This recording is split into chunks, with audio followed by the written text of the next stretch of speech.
So, day one, welcome to Porsche Centre Aalesund. As you can tell by the pronunciation, we are not in the UK. We are here on the west coast of Norway, about 3/4 of the way down. And we have got a spectacular weekend in store, driving some of the very best roads this stunning country has to offer. Who are we here with? We're here with Porsche Club Sunnmøre. The guys here have absolutely got it sussed. Porsche Club Sunnmøre have got their own clubhouse where they store cars. They've got a fantastic relationship with this awesome dealership, Aalesund. The dealership itself is 5 years old. We've got some incredible cars. I'll show some highlights of that now. But unbelievably, in a huge act of kindness, the centre has given us a pretty spectacular car to drive. Let me show it to you. It's a 992 C4S, and as you can see, the spec is absolutely stunning on it. Let's address the big talking point, which is the colour. And I confess I'm kind of struggling to show the colour on camera, but it's fjord green. In a fantastic move, the guys had dyed down the red calipers that you usually get on the 4S and gone for black. As I say, every single box ticked on here. Burmester, sunroof, PDCC, sport exhaust, xenon lights, etc, etc. My wife Laura and I were invited over by Ulla, who promised a weekend of driving Nirvana. He would not disappoint, choosing to savour the moment with his wife Rags in their stunning Turbo S cab. We set off from Porsche Centre Aalesund, our convoy growing in numbers as we made our way inland, the smooth roads flowing between the deep fjords and rugged terrain either side. Inevitably, we'd soon need to cross the water, a short hop on a ferry allowing us time to admire the views from outside the car, which weren't bad at all.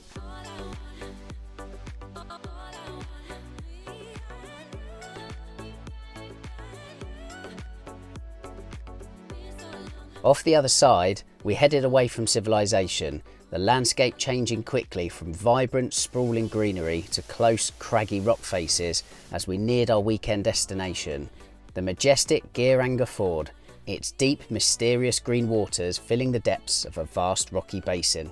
Between us and our lavish retreats lay Eagle Road with no less than 11 hairpins. Finally, we pulled up at the stunning Grande Fjord Hotel with outstanding views. This was taken at midnight, by the way. Right, day two. We're about to go out. These cars down here. Let's take a quick look. As you can see, paradise and plenty of Porsches. Let's go. We began weaving our way up from the waterside at Geiranger, the valley echoing out a pretty neat sports car symphony, which, in case you're wondering, sounded like this.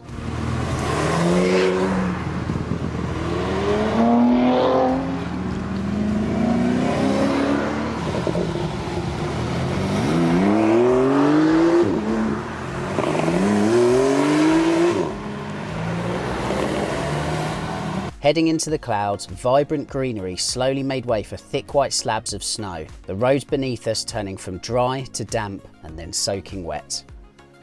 Within minutes, we felt like we were in another world, the tarmac twisting this way and that as it found its way through the challenging terrain. It was outstanding, and to experience all of this at the wheel of a Porsche was simply phenomenal. Then Henrik, leading the group, pulled over next to a frozen lake where we were able to climb out and take stock of what felt like our journey up into the gods above. We're just going to walk off while the guys are having a chat. The journey up, obviously, as you saw on the camera, not particularly fast, but I mean, if you're going fast in this country, you're missing the point. From where we are now, we're going to spin round and head back, essentially, which is brilliant because we get to experience the same views all over again, this time the other way around. So yeah, let's jump in.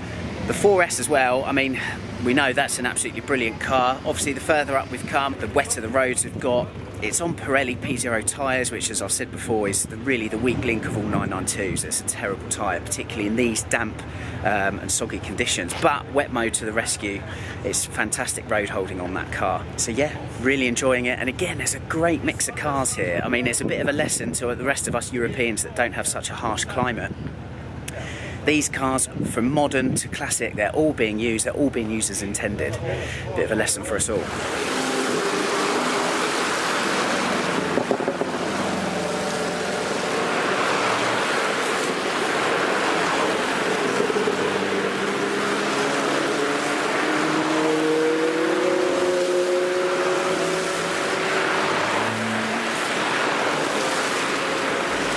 Span around and began our descent back through this majestic terrain, our Porsche convoy making for an exceptional sight, as it snaked through the rugged landscape. This was an exquisite drive through outrageous scenery, eventually swapping snowy mountains for a sun-baked marina back in civilization once more.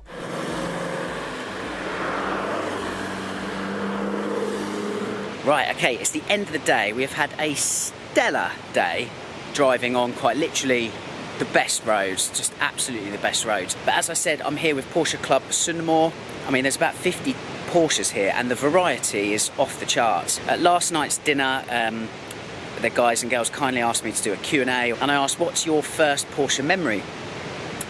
And it's been fantastic to hear all these different memories. And what's been really interesting is that first memory has often helped sway a purchase. So hopefully we'll bump into some of those cars along the way that have the stories attached to them, because obviously the cars are nothing but stories. One such car had a great story, having undertaken more time travel than both Doc and Marty McFly combined, as I'll explain. This car here is extremely interesting, and I thought, well look, it's going to be worth just talking to you about that quickly. So, what you may see at first glance would be a one of 55 964 RS 3.8. This car is a 1984 3.2 Carrera, so one of the first 3.2 Carreras, and I'm going to just walk around this car and explain a bit about it, because this is a really good example of how 911s from 1965 right the way up to the end of the 964 period. There's such interchangeability of parts, and it means really that regardless of what 911 you've got from the period, you can make it look like another 911 from within that 30-year window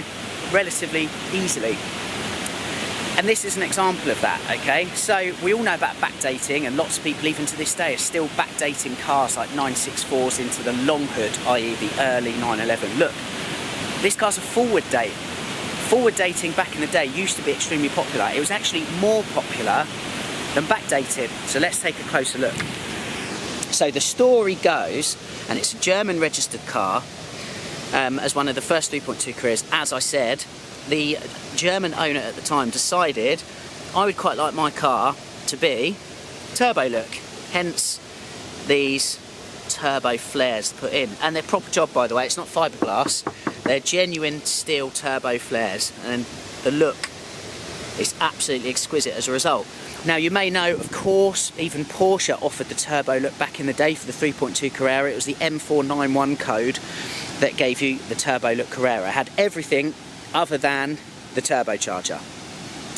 Coach builders offered a similar thing, of course, and this chap from Germany decided to go down that route. So, as I say, 930 turbo flares put in, and the car was converted to a 930 turbo lookalike. Then, at the end of the 1980s, of course, the 930 turbo was replaced by the 964 turbo. So that was converted to 964 turbo 3.3, aptly illustrated here.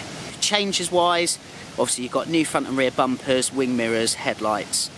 The story, of course, doesn't end there. So the car was then bought by a lovely chap called Finn, who's here from Porsche Club Sunnmøre this weekend. And Finn's kind of modifications on the car since have been meticulous and extremely well thought through. As we know, the 964 RS 3.8 was based on the turbo chassis and turbo body, so Finn ran with that and converted 3.2 Carrera come 964 turbo into the RS 3.8. If you look inside, again at first glance you see the Recaro bucket seats. Obviously the Momo isn't stock, but, and this is the point, the only way you'd really know, unless you're a complete connoisseur, the only way that really gives this game away is that shifter. You can see the 915 shifter, which of course reveals this as a 3.2 Carrera. So, I mean, it's a pretty cool story. Let's get an angle back here to show that. Look at it. Absolutely awesome. And with that, we hit the road.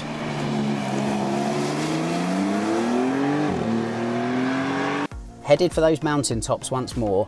This time it was just me, Mrs. Sibbs and the 992 C4S. Its fjord green hue now contrasting dramatically against our snow-covered, yet this time sun-drenched surroundings. One of the very best drives of the year for me. It was an honour to explore a spectacular car on such superb drivers' roads. So there we have what can only be described as a sensational weekend in paradise.